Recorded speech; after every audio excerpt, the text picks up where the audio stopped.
नमश्चण्डिकायै मार्कण्डेय उवाच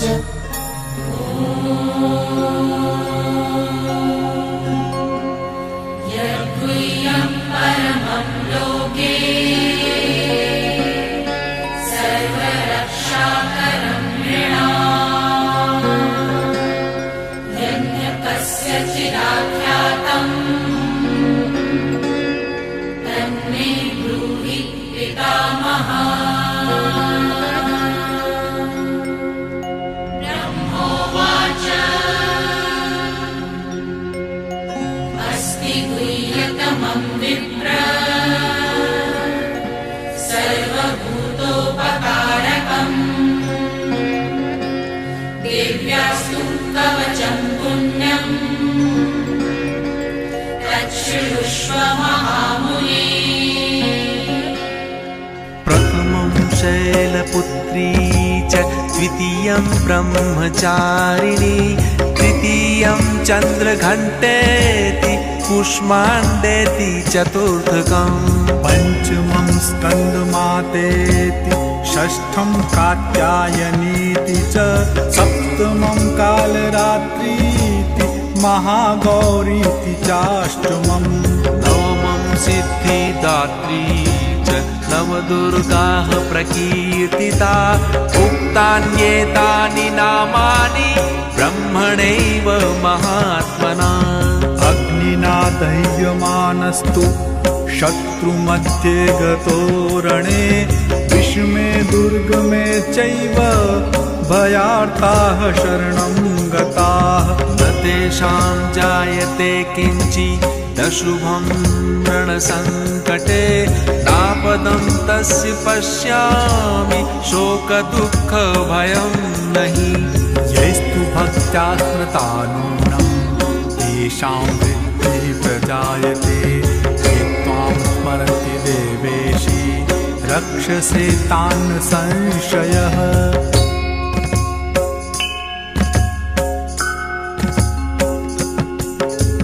प्रेतसंस्था तु चामुण्डा वाराही महिषासना ऐन्द्री गजसमारूढा वैष्णवी गरुडासना माहेश्वरी वृषारूढा कौमारी शिखिवाहना लक्ष्मीः पद्मासना देवी पद्महस्ता हरिप्रिया श्वेतरूपधरा देवी ईश्वरी वृषवाहना ब्राह्मी हंस समारूढा सर्वाभरणभूषिता इत्येता मातरः सर्वाः सर्वयोगसमन्विताः नानाभरणशोभाढ्या नानारत्नोपशोभिताः दृश्यन्ते रथमारूढा देव्यः क्रोधसमाकुला शङ्खं चक्रं गदां शक्तिं हलं च मुसलायुधम् खेटकं तोमरं चैव परशुं पाशमेव च कुन्तायुधं त्रिशूलं च शारङ्गायुधमुत्तमम्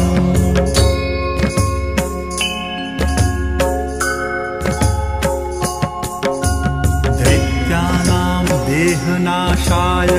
भक्तानां भयाय च धारयन्त्यायुधानित्थं देवानां च हिताय वै। नमस्तेस्तु महारौद्रे महाघोरपराक्रमे महाबले महोत्साहे महाभयविनाशिनी त्राहि मां देवि दुष्प्रेक्षे शत्रूणां भयवर्धिनी प्राच्यां रक्षतु मामैन्द्रि आग्नेयामग्निदेवता दक्षिणे वतु वाराहि नैऋत्यां खड्गधारिणी प्रतीच्यां वारुणी रक्षेत् वायव्यां मृगवाहिनी दिच्यां पातु कौमारी ऐशान्यां शूलधारिणी ऊर्ध्वं ब्रह्माणि मे रक्षे दधस्ताद्वैष्णवी तथा एवं दश दिशो रक्षे चामुण्डा शर्वा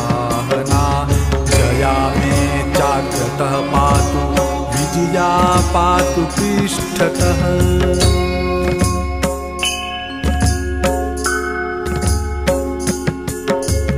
अचिता वाम पार्श्वे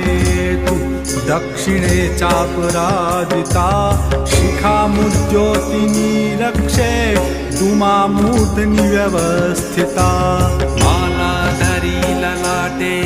च भ्रुवौ रक्षेत् यशस्विनी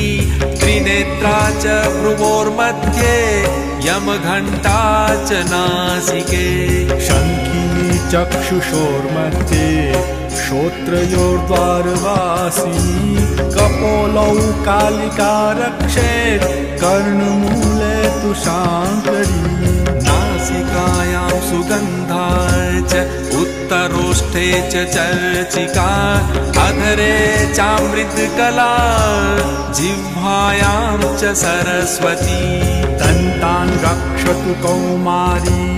कण्ठदेशे तु चण्डिका घण्टिकां चित्रघण्टा च महामाया च तालुके कामाक्षी चिबुकं रक्षे वाचं मे सर्वमङ्गला ग्रीवायां भद्रकाली च पृष्ठवंशे धनुर्धरी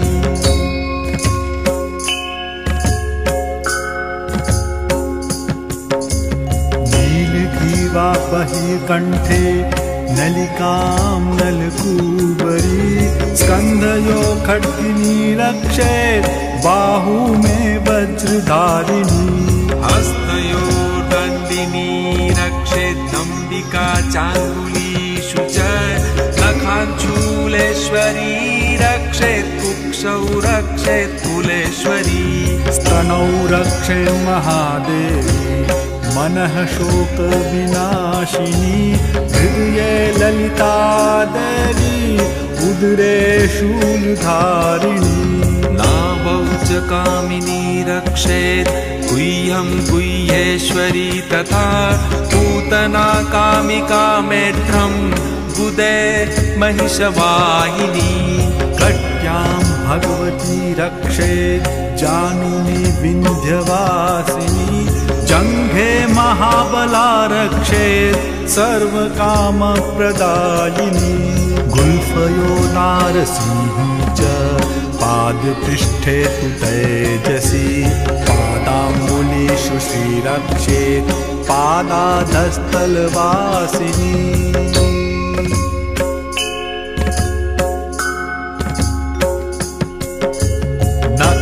नखान्दष्ट्राकराली च केशांश्चैवोर्ध्वकेशिनी रोमकूपेषु कौबेरी त्वचं वागीश्वरी तथा रक्तमज्जावसामांसान्यस्ति मेदांसि पार्वती तन्त्राणि कालरात्रिश्च पित्तं च मुकुटेश्वरी पद्मावती पद्मकोशे कफे चूडामणिस्तथा ज्वालामुखी नखज्वाला मभेद्या सर्वसन्धिषु शुक्रं ब्रह्माणि मे रक्षेत् छायां छत्रेश्वरी तथा अहङ्कारं मनोबुद्धिं रक्षेन्मे धर्मधारिणी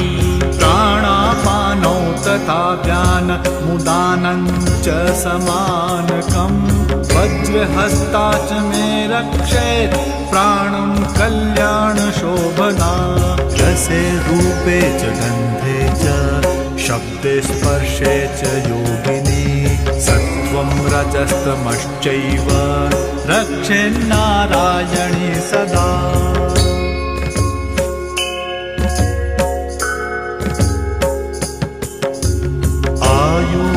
रक्षतु वाराही धर्मं रक्षतु वैष्णवी यशः कीर्तिं च लक्ष्मीं च धनं विद्यां च चक्रिणी पुत्रमिन्द्राणि मे रक्षेत् पशून् मे रक्ष चण्डिके पुत्रान् रक्षेन्महालक्ष्मीर्भार्यां रक्षतु भैरवी बन्धानं सुपथा रक्षेन्मार्गं क्षेमकरी तथा राजद्वारे महालक्ष्मी विजया सर्वतः स्थिता रक्षाहीनं तु यत्स्थानं वर्जितं कवचेन तु तत्सर्वं रक्ष मे देवी जयन्ती पापनाशिनी पदमेकं न गच्छेत्तु यदिच्छेत् शुभमात्मनः कवचेनावृतो नित्यं यत्र यत्रैव गच्छति तत्र तत्रार्थलाभश्च विजयः सार्वकामिकः यं यं चिन्तयते कामं तं तं प्राप्नोति निश्चितं परमैश्वर्यमतुलं प्राप्स्यते भूतले पुमान्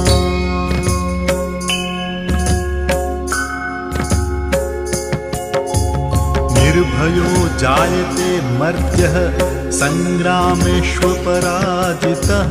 त्रैलोक्ये तु भवेत् पूज्यः कवचेनावृतः पुमान् इदं तु देव्याः कवचं देवानामपि दुर्लभं यः पठेत् प्रयतो नित्यं त्रिसन्ध्यां श्रद्धयान्वितः देवी कला भवेत् तस्य त्रैलोक्येष्वपराजितः जीवेत् वर्षशतं साग्रमपमृत्युः विवर्जितः नश्यन्ति व्याधयः सर्वे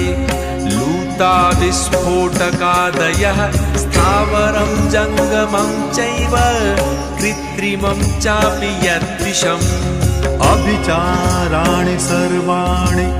मन्त्रयन्त्राणि भूतले भूचराः खेचराश्चैव जलजाश्चोपदेशिकाः सहजाः कुलजामाला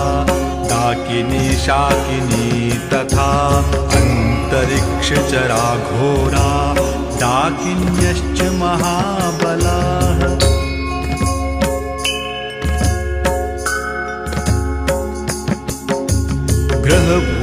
ग्रहभूतपिशाचाश्च यक्षगन्धर्वराक्षसाः ब्रह्मराक्षसवेताला कूष्माण्डा भैरवादयः नश्यन्ति दर्शनातस्य कवचे हृदि संस्थिते मानोन्नतिर्भवेद्राज्ञस्तेजो वृद्धिकरं परम् यशसा वर्धत सोऽपि कीर्तिमण्डित भूतले जपेत् सप्तशतीं चण्डीं कृत्वा तु कवचं पुरा यावत् भूमण्डलं धत्ते शशैलवनकारणं तावत् तिष्ठति मेदिन्यां सन्ततिः पुत्रपौत्रिकी